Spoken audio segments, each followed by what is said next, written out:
భవానీలు అందరికీ మహాశివరాత్రి శుభాకాంక్షలు. అయితే స్వధర్మే నిధానం శ్రేయః పరధర్మో భయవః. మహాశివరాత్రి రోజున పాటించవలసిన నియమాలు. ఫస్ట్, మహాశివరాత్రి రోజున ప్రాతకాలమే నిద్రలేచి తలంటు స్నానం చేసి శివాలయాన్ని దర్శించుకోవాలి తప్పకుండా. రెండో పాయింట్, రోజంతా ఉపవాసం ఉండాలి, సరేనా? మూడో పాయింట్, రాత్రంతా శివనామస్మరణ చేస్తూ జాగరణ చేయాలి. అలాగే నాలుగవది, శివలింగానికి నీరు, పాలు, తేనెతో అభిషేకం చేసి పూలు పళ్ళు సమర్పించి శివయ్యను పూజించాలి. మరి 5, జాగరణ సమయంలో శివకథలు వింటూ శివధ్యానంలో ఉండాలి. 6, ఆ మరుసటి రోజు విప్రులకు, గణాచారులకు, శివభక్తులకు అన్నదానం, వస్త్రాలు, ఛత్రం వంటి వాటిని దానం చేయాలి. మరి 7వ పాయింట్ వచ్చేసరికి సూర్యోదయం వరకు మౌనవ్రతం చేయదలిచిన వారు మరి మనసులో శివ పంచాక్షరి మంత్రముని పాటిస్తూ ఉండాలి.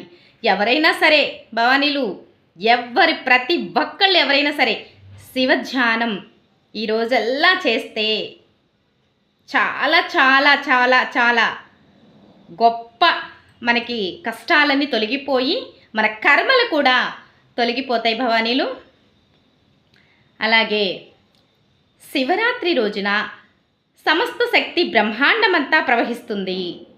ఈ శివశక్తి అన్ని లింగాల నుంచి బయటికి వచ్చి శివరాత్రి రోజున ఏకత్వంలో లీనమవుతుంది.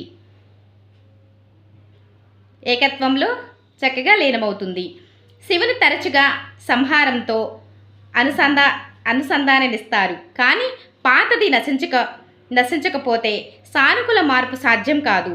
శివుడు మార్పునకు కారకుడు. మహాశివరాత్రి నాడు శివదర్శనం, అర్చన మరియు శివలింగ అభిషేకం అత్యంత పుణ్యప్రదం. ఇది పాపాలను తొలగించి మోక్షాన్ని, ఆరోగ్యాన్ని, ఐశ్వర్యాన్ని ప్రసాదిస్తుంది. మరి శివుడు అభిషేక ప్రియుడు కదా, కావడంతో పాలు, తేనె, గంగాజలంతో చేసే రుద్రాభిషేకం, పార్థివలింగ పూజ, రాత్రి జాగరణ వల్ల కోరిన కోరికలు నెరవేరుతాయి, ఖచ్చితంగా నెరవేరుతాయి భవానీలు. జన్మల పాపాలు తొలగిపోతాయని పురాణాలు చెబుతున్నాయి. మరి జయ జయ శంకర, హర హర శంకర, కంచి శంకర, కామకోటి శంకర. జై భవానీలు. హర హర మహాదేవ, శంభో శంకర.